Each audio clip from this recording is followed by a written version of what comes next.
Hello out there, I'm Leon and this is Louise. Hello. And welcome to the GamesRadar Weekly Wrap-Up. Coming up on this week's rapidly rising news bubble, we've got an interesting slip of the tongue concerning The Last of Us 2. We find out how people are taking to Destiny the Taken King and the whole Year 2 thing in general. And we find out what you think of Rockstar's admission that GTA 5's story DLC could be cancelled to focus on the massively successful GTA Online instead.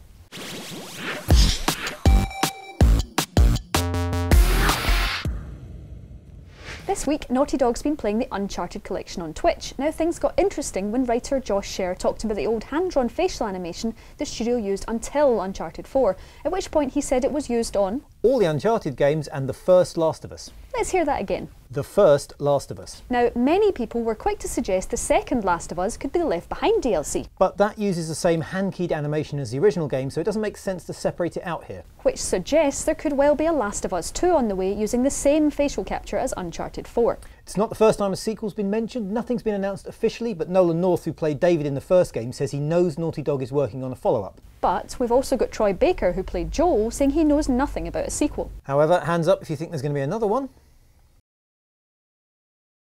Although Jesper Wigbom's not too keen though, saying The Last of Us was perfect standalone, we don't need more. Not everything needs a sequel. While Corbin Herbert says what we're all thinking, Naughty Dog has one sequel that needs to be made, and that's Crash Bandicoot. Ooga booga. Bless you. In other news this week, Rockstar wasn't pleased with BBC Two's Game Changer docudrama on the history of GTA, tweeting, "What is this random made-up bollocks?" Nintendo has announced its new president, former Pokemon Company director and Nintendo of America CEO Tatsumi Kimishima, replacing the late great Satoru Iwata for a one-year term. And Star Wars Battlefront wins the most ridiculous but oh god I kind of want it award with its collector's edition that includes a Han Solo in Carbonite mini fridge. And what does Andy think of that? He's never been big on fridges. No, but he does like the light inside though. Speaking of light, let's see how Destiny's first big expansion, The Taken King, is faring with our review in progress. All actions have consequences. And ours have angered a god. The Taken King moves to address some of Destiny's biggest issues, namely the lack of story and a confusing loot system which gated off all the best stuff behind random drops. The most immediately noticeable change is a legitimate story with a proper arc and a bombastic introduction to the new big bad Oryx. There's also the Dreadnought, a gigantic battleship that's appeared, splurging out enemies. This Dreadnought is home to both new story missions and patrols, while the 4 new strikes are by far the best that Destiny has seen. Each has a memorable boss encounter, and the scenarios leading up to them feel almost raid-like, although not nearly as tough. There's also a large variety of pastimes, including a whole batch of secret chests to discover and open via a series of riddles and tasks. Then there's the loot. Sweet, delicious loot. Within minutes we'd discovered a fairly common rocket launcher by the Taken King standards, which trounced our fully upgraded Galahorn.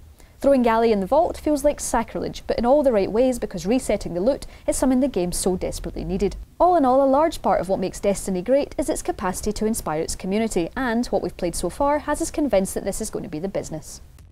Well, it sounds like Destiny's Year 2 is going to keep people happy for a while, and now let's see what GamesRadar's review editor Justin is thinking about this week. Bloodborne's getting an expansion.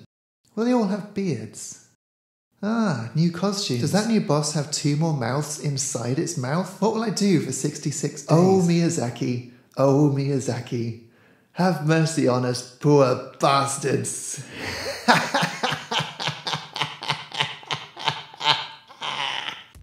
Well, that was disturbing. Yeah, well, at least we don't have to sit too close to it. That's very true. Our final news this week is that Rockstar has admitted it could can GTA 5 story DLC to focus on the massively successful GTA Online instead. Rockstar's Director of Design, Imran Sawar, has said, "We currently have all key members of the team that launched Grand Theft Auto 5 focused on supporting GTA Online in every capacity," which sounds a lot like no hands on deck for the promised single-player DLC. Now, we know you love some single-player versus multiplayer scandal, so what do you make of this news? As you can imagine, the comments were like GTA-flavoured Marmite. "I've had GTA from day one and I've only played 20 minutes of online," says Gary Hamill on Facebook. "Give me more single-player DLC." That's a lot of caps and exclamation marks. Meanwhile, Steve Owen on Facebook says, "I've owned GTA 5 on 360 and PS4 since they came out, and I've never played single-player for more than an hour." Federico Astiga on Facebook says, "GTA is what it is thanks to single-player. Don't forget your roots, Rockstar." It does seem a tad unfair, but it hasn't said it's cancelling it outright, just shuffling development staff around. So, unlike a sequel to the Game Changers docudrama, there's still hope.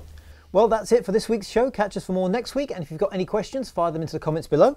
You can find us on the GamesRadar news stream, you can find us on Facebook and Twitter, and remember to subscribe to mainline even more gaming goodness. See you next week. See ya.